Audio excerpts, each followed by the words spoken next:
40 for Rateable Crest Titans.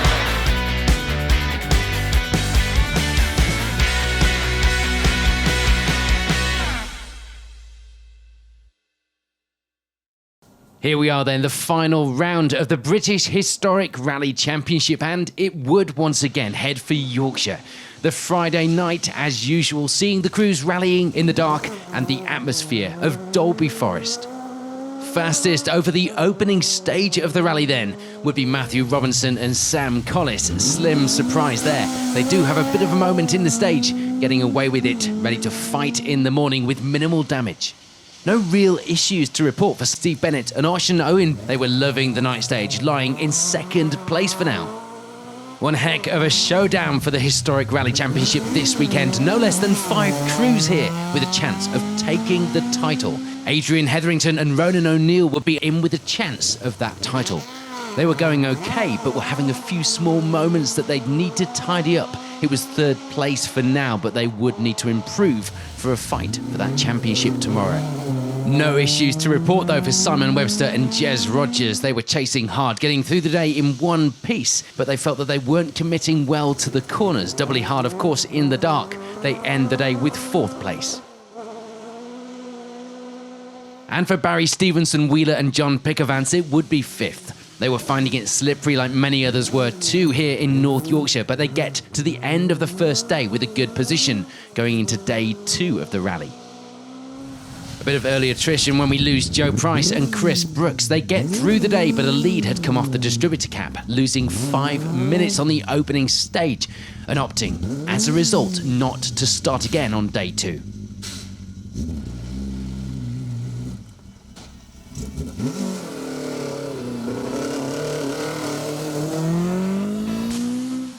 So with that first dramatic stage, and indeed the first day of Track Rod Rally Yorkshire complete, the leaderboard at the top is looking like this.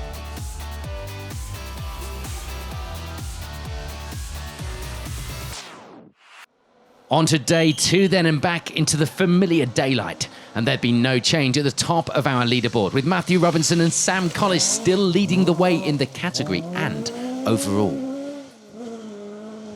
Things going pretty smoothly as well for Adrian Hetherington and Ronan O'Neill, moving up 1 position on the results now to end the morning with 2nd place. Some good times in the stages and a good feeling in the car. That is a combination that they'd want to keep. Steve Bennett and Ocean Owen, meanwhile, would be happy enough with their times this morning, though they do slip down to 3rd with that big push from Hetherington. The tyres starting to go off a little by the end of the loop as well. All eyes on the British Historic Rally Championship title, of course, today in Yorkshire. For Simon Webster and Jez Rogers, it would be 4th on the leaderboard. They were less than enjoying the conditions out there on the stages, it was fair to be said, but despite that, they have a good run to end the morning just outside our podium positions in the category. For Rudy Lancaster and Guy Weaver, it would be the lead in the G2 class, as well as 5th place in the category. Frustratingly for them, though, that wouldn't last for too long. They retire in the 5th stage of the day with mechanical issues. It hadn't been the best of starts to the rally for Josh Brown and Jane Edgington. They caught a car on the Friday night stage, losing some valuable time early on. But worse was to come this morning when the pair reported nearly rolling the car after a big moment on the stage. They do hold the D3 class lead despite those issues for now. There'd be a few places dropped over this loop for Barry Stevenson, Wheeler and John Pickervance. Things still going well, but the pair would need to find a few more seconds in every one of the final stages of the rally. Another crew having a difficult Friday night. It would be a bit of a comeback drive for Jerry Bailey and Sinclair Young. They end this morning 8th place in the category. Just behind them on the overall results would be Phil and Mick Squires. 9th in the category, 7th in the class for the pair. And rounding out our top 10 leaderboard here in Yorkshire would be Paul Street and Ian Jones. About a minute back from Squires, so not looking likely that that position would change without a bit of drama up ahead, but you certainly wouldn't rule that out. Let's take a look then at some of the positions outside of the top 10. And it would be 11th for David Lloyd Robertson, Di Jones. Frustratingly for them, however, that wasn't going to last. They suffer an engine fire in the following stage. Second in the G2 class at this stage will be Tim Metcalfe and Paul Turner. And with Rudy Lancaster set to retire in the next loop, it will be a promotion coming their way in the class as well. So rounding out the results in the category at this stage in the rally will be Malcolm and Ronald Mounsey, the only crew in fact in the D2 class this weekend as well. So 3 stages down today, 3 more to go for the crews here in Yorkshire, and the leaderboard is starting to shape up now. It looks like this.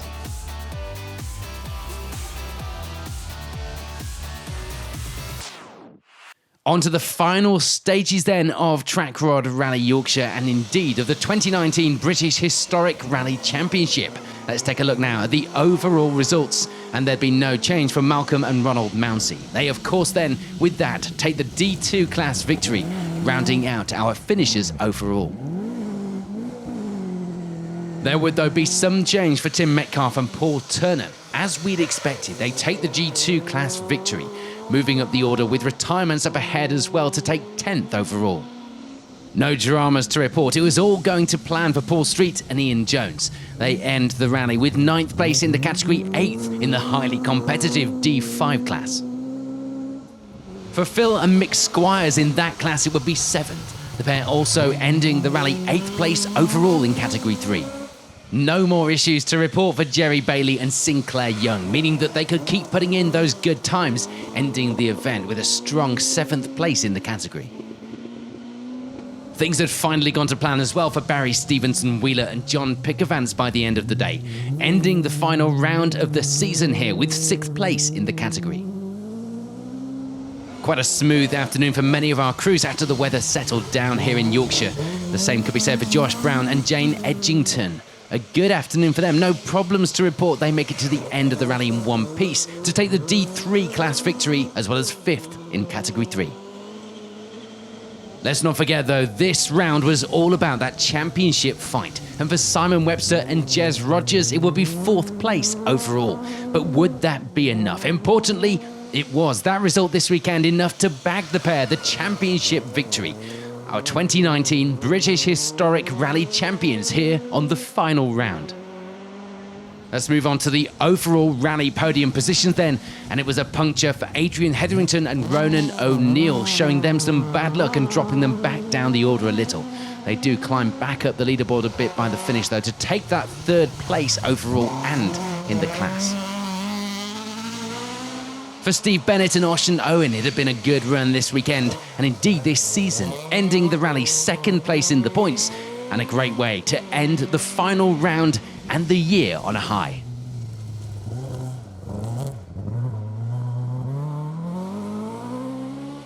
But taking a convincing victory here this weekend, and not many would have betted against them. It was Matthew Robinson and Sam Collis. A good end to the rally with over a minute of a lead by the finish.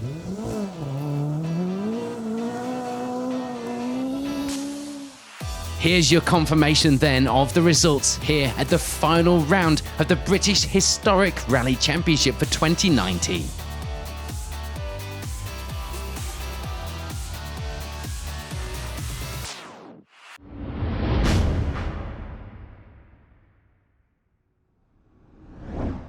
Category 2 here in the British Historic Rally Championship would be a little smaller than we've come to expect this weekend. But one pair looking for a good result here in Yorkshire would be Stanley Orr and Graham Henderson. They were in with a chance of taking the overall title this weekend and take the early lead in the category, doing all they could in the dark of stage 1. Warren Philliskirk and Gary Green, formidable names here in Yorkshire, wouldn't be enjoying themselves on this evening's blast through Dalby, as well as finding it slippery, as many others had. They also caught a car and lost some valuable time as a result. Despite that though, they were in 2nd place. For Chris Gill and Simon Jones, it would be 3rd, just under 2.5 seconds behind Philliskirk, so it was all still to play for on day 2. Rory McCann and Tim Tugwell, meanwhile, will be finding the stage a little slippery, but not as bad as they first expected, so they have a good run to end the opening stage of the rally with 4th. Things had gone okay in these early stages for Chris Brown and Ali Cornwell Brown as well. They were happy enough with their times through SS1, lying in 5th place in the category. And just the one crew in Category 1 this weekend, but oh, do we love to see them out. That lead would of course then belong to this man, Bob Bean, Malcolm Smithson alongside in their familiar Cortina. So that grueling and dramatic opening stage in the atmospheric dark of Dalby Forest is complete, and indeed with it, day 1 of Track Rod Rally Yorkshire. The leaderboard at the top of Category 2 is looking like this. On we go then to day 2, and there'd be no change at the top. Stanley Orr and Graham Henderson still leading the way there. Not happy with the conditions in the reverse-seeded entry this weekend though. After such a strong start, despite being so slippery out there in the first stage last night, we'd lose Warren Philliskirk and Gary Green. They stop in stage 3 after a great early run of course to this point. So that would mean promotion on the results to 2nd place for Chris Gill and Simon Jones. Frustratingly though for them, it would be short-lived. They'd retire in the next stage of the day with a broken drive shaft. So for now, it was all eyes on 3rd for Chris Brown and Ali Cornwell Brown, but with Skill due to vacate that 2nd place, it would be promotion for them in the afternoon. Leading the way after an extremely strong start in the C2 class at this stage would be Rory McCann and Tim Tugwell, the Avenger pair with a good advantage in that class and just outside the podium positions in 4th. Behind them on the results were Stuart and Linda Carris, the Yorkshire pair at home on these stages, 2nd in the class and 5th overall midway through the rally. And for Philip Atkinson and Louise Gilks, it would be 3rd place in the class. They'd be around a minute back from Carris at this stage as well.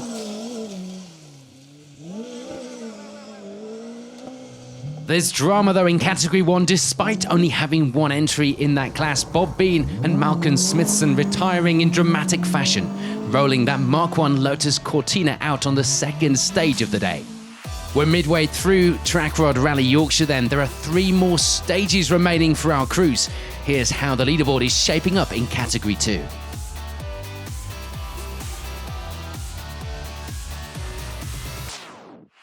Here we go then with the final results, and we'd already know about some of those retirements of course by now. So it will be places gained for many, including this man Philip Atkinson. Louise Gilks alongside, they end the rally with 5th place. Stuart and Linda Carris stay ahead of them on the class and overall leaderboards to take 4th place this weekend.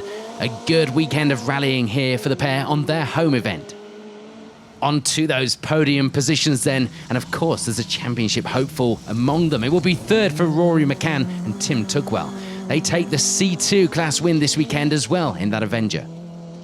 A good steady run was what was needed, and it was rewarded this weekend for Chris Brown and Ali Cornwell Brown. They end the rally with 2nd place. A good pre-Roger Albert Clark test for the Escort pairing. But that means it's victory in the category here for Stanley Orr and Graham Henderson. And what a result it had been for them. It hadn't quite been the championship victory this season, but they did come close.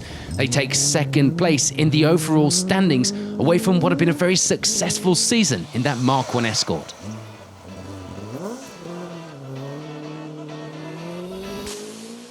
Here's your confirmation then of the final Category 2 results here on Track Rod Rally Yorkshire.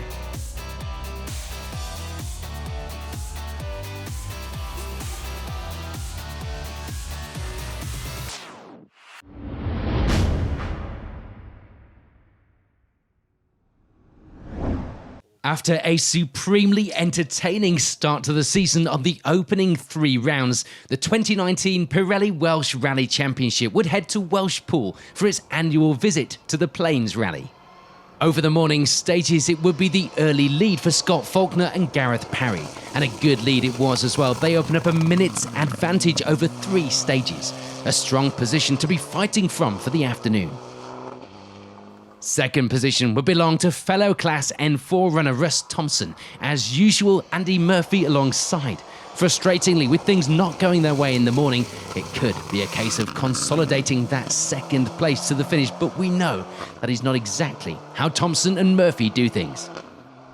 Third place on the podium at this point in the rally would be the leading two-wheel drive crew of Ian Rowlands and Emir Hall. Perhaps no surprise that the pair will be right up there on the leaderboard, just 2 seconds back from the four-wheel drive car ahead of Thompson.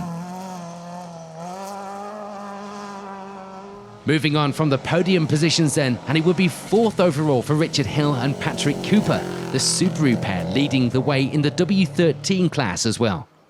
Behind Hill and Cooper in the class were Matthew Hurst and Declan Deere, the Evo pair, 39 seconds back and lying in 5th place on the leaderboard. This weekend, we'd welcome Harry Gardner and Elliot Graham back out into the championship and onto the stages after missing the previous round. They lie 3rd in the class behind Hill and Hurst. The time's a little closer though back here, 8 seconds back to be exact at this stage.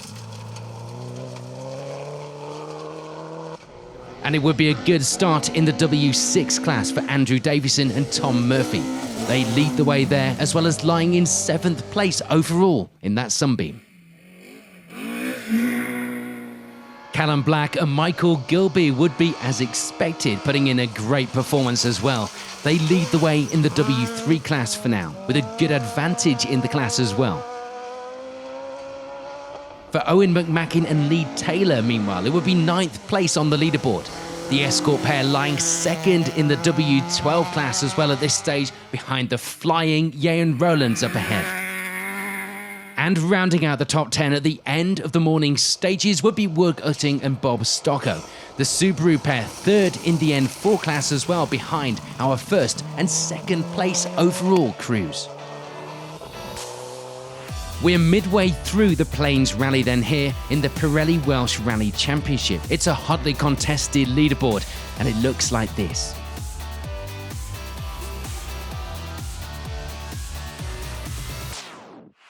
Let's head back out onto those stages for the afternoon then, and there'd be no change in the W5 class. Ken Davies and Alan Jones still looking fantastic and still lying 2nd in the class, 33rd overall.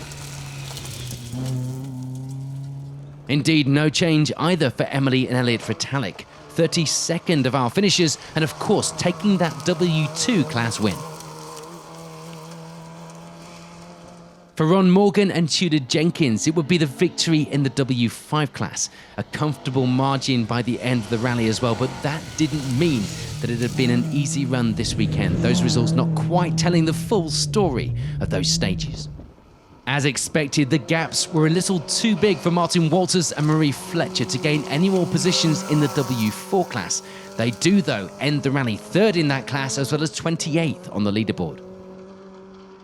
A bit of change now, though, in the W12 class. We see Andrew and Jamie Lee Fox stepping up to take 3rd place in the class by the end of the event in their BMW. And indeed, some change in the W6 class as well. Andrew Davison and Tom Murphy, sadly for them, moving down the order to end the rally with 3rd in the class. Not quite the result that they came here for, or which we expected them to take home with them, but it is about those championship points, and they still bagged plenty of those in that podium position. For Nigel Kay and Fred Roberts, it would be then an inherited 2nd place in the W12 class. They gained that position with the shuffle around in the afternoon stages, 16th place overall. Things had looked pretty settled from early in the day in the W3 class. Steve Black and Paul Morris proving that point with a 3rd place finish. Happy enough though with their pace and how things had gone. And with just themselves in the N3 class, they don't quite need any benchmarking. It was plain sailing for Zach Hughes and Tom Wood as far as the class result would go. But what about that leaderboard? Well, they have a good run to take 14th place. There'd be problems after that customary and impressive start for Ian Rowlands and Emir Hall, meaning they dropped down the leaderboard. They tumbled down actually in the afternoon to end the rally with 13th place overall, dropping down the class points with it as well. There's always a bit of disappointment when this pair don't top the timesheets, but it was a good run for Chris Powell and Jim Lewis. They end the rally 12th overall, 2nd in the W3 class. And despite a bit of a push through the afternoon stages, there was no changing that leaderboard around in W4 for Tony Simpson and Ian Bevan. They remained second in the class throughout the afternoon to take that position with 11th overall. On to our top 10 then here on the Plains Rally, and John Rowlands and Karen Tomlinson will be moving the right way on the leaderboard. As far as they're concerned anyway, they get themselves into the top 10 and a much more familiar end of the results to be in as well. It was a strong result this weekend as well for Harry Gardner and Elliot Graham. Third in class for the pair, 9th overall. The W4 class this weekend had been close, of course, Simpson and Bevan putting up a good fight, but it would be Perry Gardner and Keaton Williams coming out on top. A strong end to their rally this weekend for the Ludlow driver. And it would be a good weekend as well for Tom Llewellyn and Ross Whittock, taking the W6 class win, as well as a well-deserved 7th place overall. Wug Utting and Bob Stocko keep their eyes on the championship points, getting themselves a little closer on the overall leaderboard to their class rivals, but ultimately there was nothing they could do to close that gap completely. Third in the class, 6th overall will be theirs. It was another giant-killing performance this weekend from Callum Black and Michael Gilby in 5th place. A strong result, and of course, it bags them the W3 class win as well. For Matthew Hurst and Declan Deere, it was all about keeping those class leaders in their sights all afternoon, and they did just that, taking 2nd in the W13 class and 4th overall in the Evo. Keeping Richard Hill and Patrick Cooper in their sights was one thing, overhauling that podium position overall was quite another though, and Hurst couldn't quite do that. Hill and Cooper taking the W13 victory 26 seconds ahead of Hurst and Deere by the finish. And what of those top 2 places out in front? Well, they don't change into the afternoon stages. Russ Thompson and Andy Murphy still having to settle for that 2nd place, only managing indeed to bring down that overall time by 2 seconds by the finish. So that does mean it's a hard-fought, but at the end of the day, convincing victory on the Plains Rally for Scott Faulkner and Gareth Parry. A great weekend, having a comfortable lead throughout. Some good points towards the championship overall and in the class for 2019. Here's your confirmation then of the results at the end of this, as usual, tricky event. Faulkner taking class honours and overall ones with them, with 58 seconds of a lead by the finish.